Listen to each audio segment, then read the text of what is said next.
Think about a time you were outside taking in our beautiful planet. Think about the trees, the animals, the sky, and everything this beautiful Earth has to offer. The NRDC works to protect all of these things, and as a fellow habitant of this Earth, I am sure that you would be very intrigued by what the NRDC does to protect our planet. As a person who greatly values the Earth, I have done many readings about organizations that have the goal of aiding our home planet. Now, the National Resources Defense Council is an international non-profit organization that works to safeguard the rights of people to clean and healthy communities. In my speech, I will discuss how the NRDC was created and a couple of the things they have accomplished since their founding. Now that we have established a topic, let's discuss how the NRDC was created. NRDC.org states that the National Resources Defense Council was founded in 1970 by a group of law students and attorneys at the forefront of the environmental movement. One of the members, a lawyer named John Adams, describes in his book, A Force of Nature, what Manhattan looked like during the 60s. He talks about seeing all the pollution in the Hudson River and hearing about the high air pollution rate in the city. Him and a friend Jim went to a seminar to talk about Alaska, where they heard that a big corporation was planning on putting oil pipelines, and they knew they had to come up with an idea to help the environment. In his book, A Force of Nature, John Adams writes that at the same time, a similar thought was going through the heads of a group of law students from Yale. Gus Speth, Dick Ayers, John Bryson, and Ed Strobin, and a friend of theirs from Harvard Law School, Tom Stoll. All of the people in this images would later go on to be founding members of the NRDC and would change the world for the betterment of humanity. Adams talks about how Gus Speth decided to read an article about the NAACP Legal Defense Fund, and he writes that the idea came to him in a flash. Why not an NAACP-style defense fund, but for the environment? And just like that, the wheels were set in motion for the beginning of the NRDC. Adams talks about, in his book, the law students from Yale decided to make their own firm to help the victims of pollution. And Adams talks about how later down the road, another group of lawyers, David Sive, Stephen Dugan, and Whitney Seymour, decided to form a non-profit organization to protect the right to a clean environment. They created a public law interest firm, and Adams writes they called it the National Resources Defense League.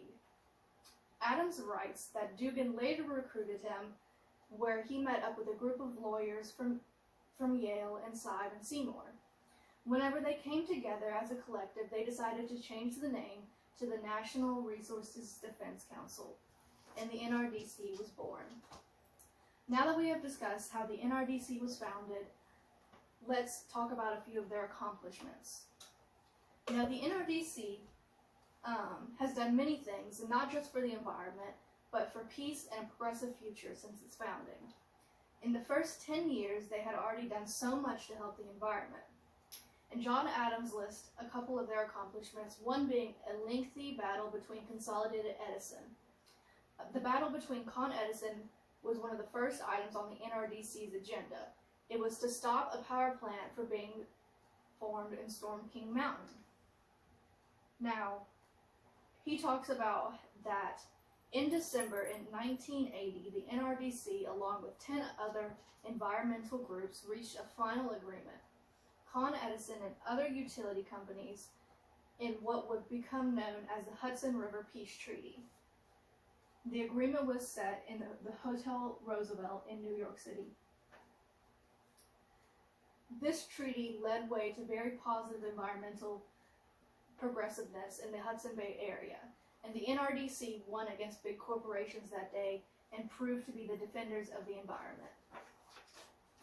Not only has the NRDC done many environmental protection cases like Con Edison, but they have also worked to foster international cooperation. In the article, Catalyst of Change, it describes a moment in the NRDC's history where they helped foster international cooperation. Now, the NRDC put nuclear monitoring systems in Soviet territory in the 1980s, and the article stated that at the time, this was an unprecedented collaboration.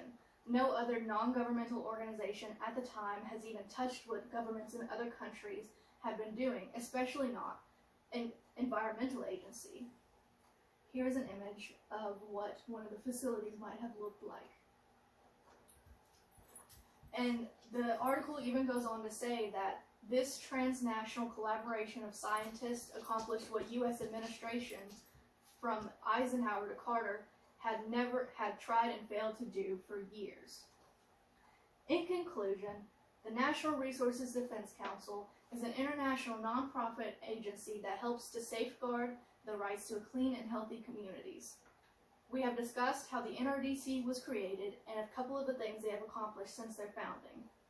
Now, without the legal and scientific findings of the NRDC laid for the future environmental agencies, the world we know would be a much more polluted and putrid place to live in.